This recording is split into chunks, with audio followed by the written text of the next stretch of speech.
Well done, Lexi. Oh. Well done, Ruben. Ruben. Ruben, come here. Outstanding. That's the reward you get for being brave.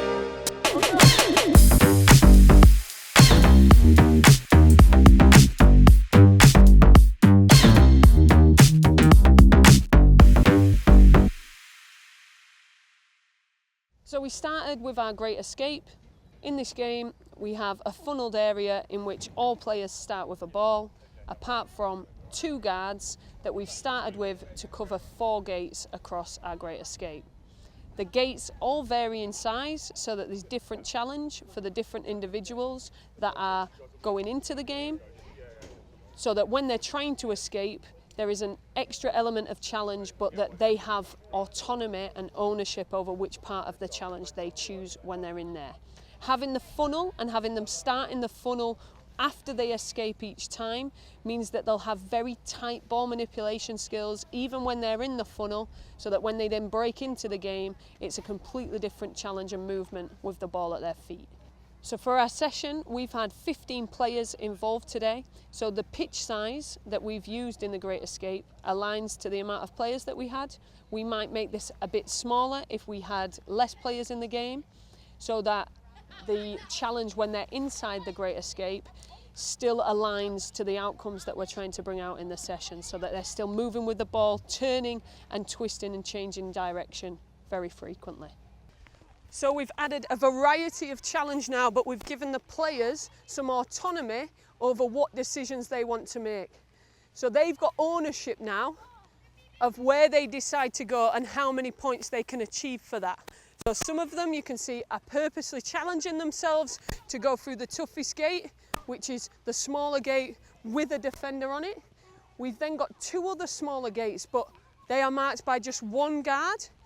So some are opting for that easier challenge, or we've got the 1 larger gate with 1 guard protecting it as well. So 3 levels of difficulty for the players to choose from. So our next practice is Connect 4 in pairs. In this practice, we pair all of our players up and we have 2 sets of those pairs as our defensive pairs. The rest of the players within their pairs go into the open space, but are trying to connect all 4 corners throughout the game. Each corner is a different colour, so that they know that they have to think about their awareness of where those squares are, so that when they're moving with the ball, they have real purpose in terms of turning, scanning and looking for what's going on around them. They are also connecting with their teammates, which is now preparing them for the game. The defenders coming into the game allows for the added pressure, so that they've got the opposition that is going to allow for them to make more decisions in terms of changing direction, or even using feints and different body movements to try and throw the other opposition off. So that distance that the ball's just travelled made it a lot harder for your teammate to be able to receive it, didn't it? What could we have done with it? Even though I know there was traffic in front of you, there were quite a few bodies that were in your way, what could you have done to mean that your team kept the ball then? Go closer. Go closer. How would you have done that? Dribble forward. Dribble with it, yeah? So I want to see you dribbling past the players instead of trying to kick it beyond them. That makes sense? Yeah? I've done it twice. Okay. Have you been round? All 4? Yeah, Have you connected 4? Yeah, twice. Brilliant work. Now we've gone into our end zone practice. In this practice, we have 3 teams. 2 of those teams are working inside the pitch. There are 2 end zones at either end of the pitch, with 1 target player from each of those teams within the target zone. The aim of the game is for the 2 teams in the middle to try and play the ball into their target player to win a goal. However, we have the addition of the 3rd team working around the outside, and they work as support players for the team in possession to play to, which offers opportunity for more chances to receive, to be able to challenge the turning and the movement with the ball upon that receiving, so that that's happening more frequently and giving repetition for the players to try that. Just a little tip, when we are in the end zone game and we're working with 3 teams, it's important that you manage the rotation between those 3 teams. giving equal amount of game time to them playing and equal amount of opportunity for the challenge and individual challenge that you might want to give that aligns to the outcomes. Josh, Yeah, Josh, come here 1 second. Don't worry about the game. So, what I loved that you just done there is when you received the ball, you took a really big touch out your feet and then you exploded with speed, all right, to get past the player. That was outstanding. What you have to think about next is when you are exploding with speed, are you doing it into where the space is or are there other players? Because if there's other players there, so remember how the second defender came, if there's another player there, then we might actually need to think about maybe chopping back and going the other way. Or making a pass. Or making a pass, exactly that, Josh. So think about other decisions once we've done our first action, because your first action was outstanding, and then think about what comes next, okay? Well done. Okay, and time!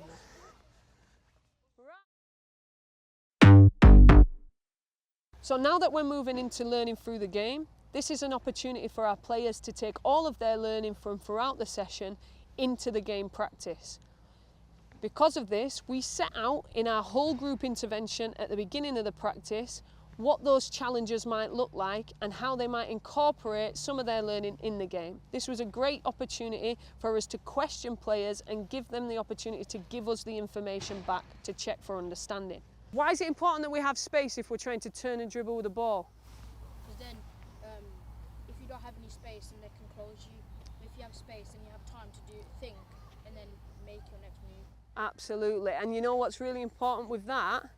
If we're doing that and we're creating more space and more time to receive it, our teammate also needs to be able to time their pass to us as well, so that we can go and turn past the players and dribble further up the pitch.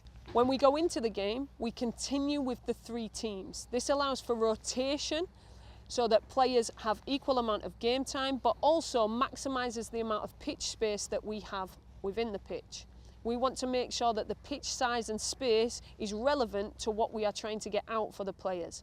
And in this case, for this session, that outcome is to make sure that there are plenty of opportunities, space and time to be able to turn and move with the ball to advance up the pitch to score goals. Well done, Lexi! Oh. Well done, Ruben! Ruben! Ruben, come here. Outstanding. That's the reward you get for being brave. Well done.